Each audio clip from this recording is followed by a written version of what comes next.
with Norman Floyd Barnes in Washington, D.C. I know that these two people that I continuously mention are now running as a sideline to understand whether or not these deals could be met. Of course, it has global implications as their biggest win so far would be the ceasefire in Gaza. Very fragile as far as I know, and I've been commenting about this for very several months now, as well as the Ukraine war. So not only so, we have the Board of Peace. These two characters are definitely involved in all of these hotspots. I want to understand from Norman Floyd Barnes, what are the issues that you see from these deal makers, Special Envoy Steve Witkoff, as well as Jared Kushner. Norman Floyd Barnes. Greetings. Good morning. Is ironic you mentioned that these two gentlemen as characters. Yes, indeed, they are characters. They are deal makers, specially picked out by the president, and they are basically business people preparing for the next chapter. So they have been tasked with creating deals that will benefit the American interests. Uh, what you're seeing is basically they're dealing with Iran. They're dealing with the issue going on with the West Bank, and the issue dealing with Iran. Their function is basically to negotiate terms where they can ensure that the United States will have supremacy over the region, over the development, over the trade, over the commerce, over the overall functionality of the country. This is not being viewed as, well, actually, this is being viewed as some people say, a conflict of interest. But because they are not sitting members of Congress, they are not sitting members of the government of the United States, they have leeway to do things that we call backdoor conversations and things that lead to business prosperity. So basically, they're there really to make a deal, a business deal, with these areas. The situation with Iran, we're going into the next stages of conversation. The issue has now come to a point where now they have come to terms, understanding that yes, we understand the issue, we understand that we need to do something, but how it's done is the issue. The United States has a plan basically to saying no missiles, no nuclear missiles, basically, and Iran is okay with that. However, because of Israel involvement, Israel wants to up the scale, wants to ensure that there's zero enrichment ability in Iran and there's zero missiles from Iran. Iran will not do this. They will not concede to this and they will cause problems in the region. We have a second nuclear carrier heading towards the region, which means they're staging for some type of military action.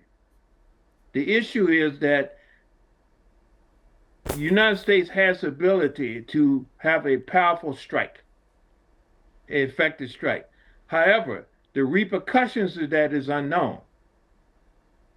Iran is talking now, and they have ability to sink a major aircraft carrier. They have the missile ability, they have all ability to cause pain and suffering to the entire region. This is something that the region do not want to have. And of course, the United States is dealing with a great unknown. The unknown is what type of impact, what type of response Iran will have.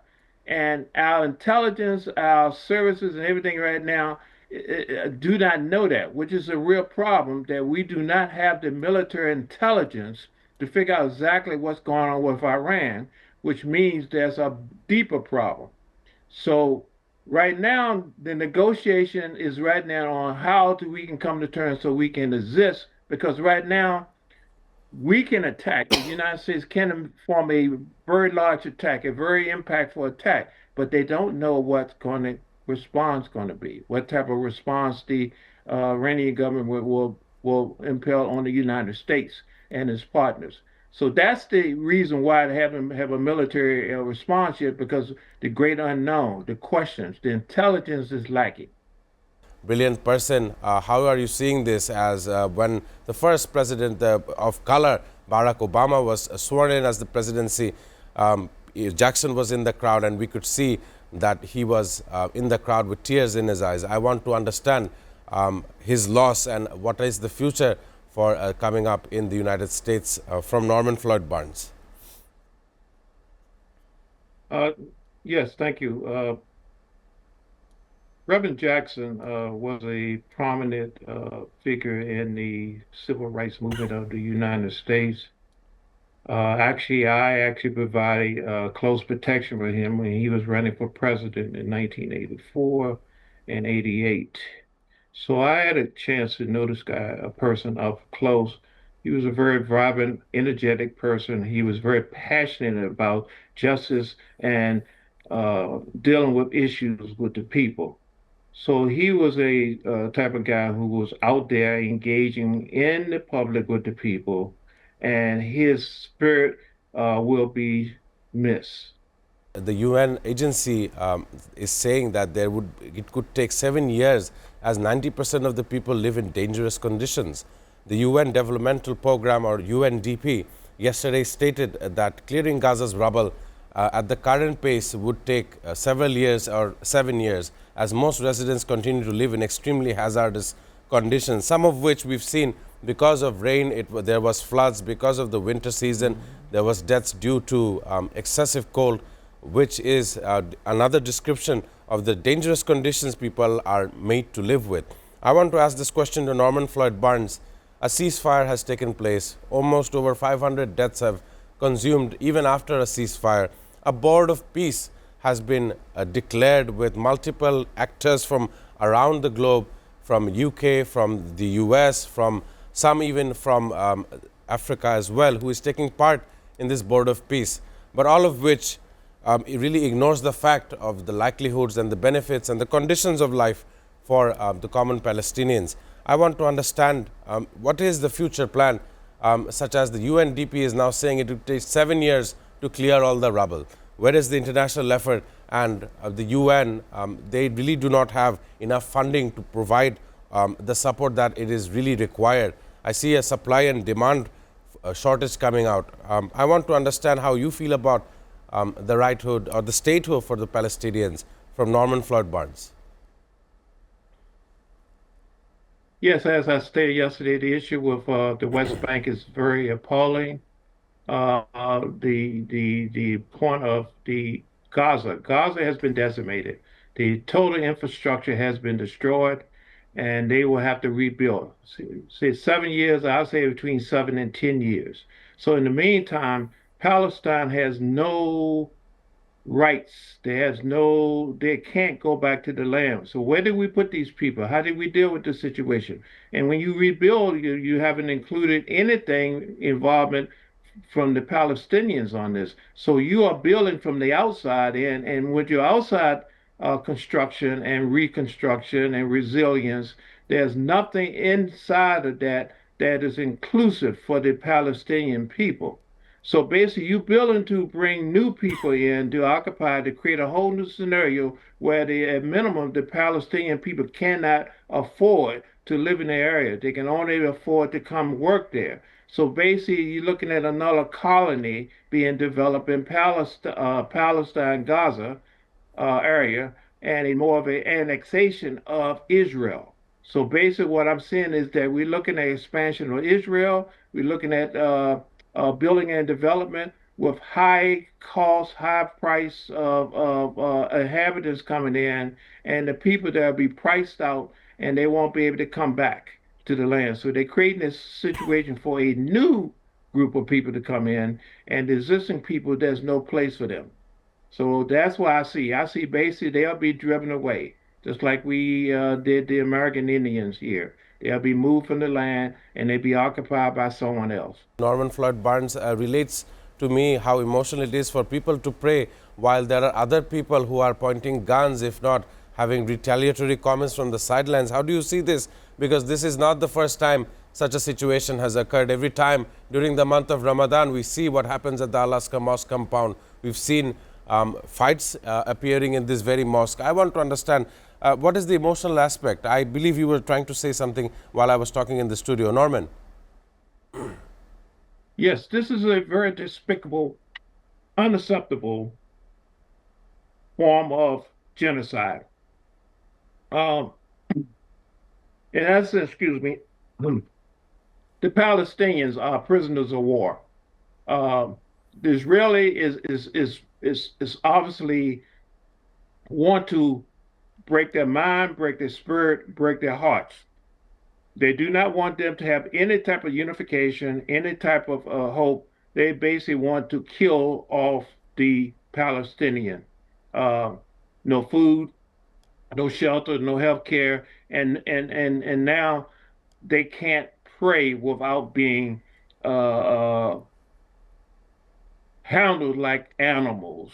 Animals. So this is a very despicable thing. This is a continuation that's going on. The issue is the world knows this and the world is tolerating this. So who is really the problem?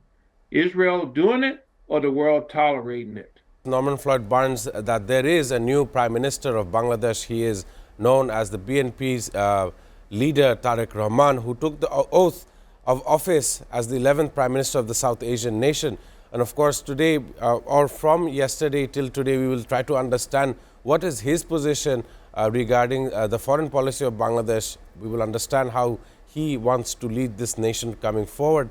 And it is the month of Ramadan, so it is a very timely election that we've had, a very timely result coming out, and of course the oath-taking ceremony. I want to understand from Norman, how do you think that this popular party should proceed in the coming days, given that there is a lot of counter-narrative which may arise in the coming days? We've seen the farewell of the chief advisor, Muhammad Yunus, who is of course accepted worldwide. So will this new leader be able to fill the shadow of Muhammad Yunus? How do you think about it? And what is your closing statement regarding Bangladesh and its foreign policy? First, I want to congratulate Bangladesh for having a successful election and electing the prime minister and a new parliament. Now the work is to basically do something, action. So the new prime minister has to put together his cabinet, and hopefully he have represented from all facets of the country, particularly the Gen Zs and other parties that do not see eye and eye with his agenda. They must be included in this process. It must be shown that the government, the new government, is inclusive, not exclusive, in terms of dealing with the issues of dealing with the country and dealing with foreign aid and dealing with foreign relationships. So they have to have an open door situation, and they must have input from the people. That's critical, that the people must feel that their voices heard and their feelings are looked at, and the new prime minister understands what they are dealing with. So it's going to take some time for to do this. He has to put together his parliament, and he has to put together his policies and how he wants to address the world. So right now, praises are for the new government of Bangladesh. We wish you well, and we always here to help if there's need to do things to help you along the way. So, you know, we have some over 15 million people living in other parts of the world. So hopefully they will start coming back home and start helping and providing support to this new government. We have Professor Rashad wanting to asking you a question. Sir, would you please ask Norman this question? Thank you so much for the Norman Floyd Barnes. So I think what would be the U.S. position in terms of our new government, particularly the Bangladesh's strategic location, and we also, I mean, in terms of the Bangladesh relation with India and China, and also what would be, how USA want to see Bangladesh in the upcoming decades, and in terms of foreign policies, US foreign policies towards Bangladesh? Yeah. vis-a-vis Of with the course, the China, United India? States would love to have the United States would love to have an embassy there. They would love to have trade and commerce and agreements there because of the location. You're located in South Asia. And South Asia is an area that we do not have a lot of influence and impact in. And of course, it's a countermeasure with China. So yes, the United States would love the idea, to entertain the idea to Right. meet with the new government and forge a relationship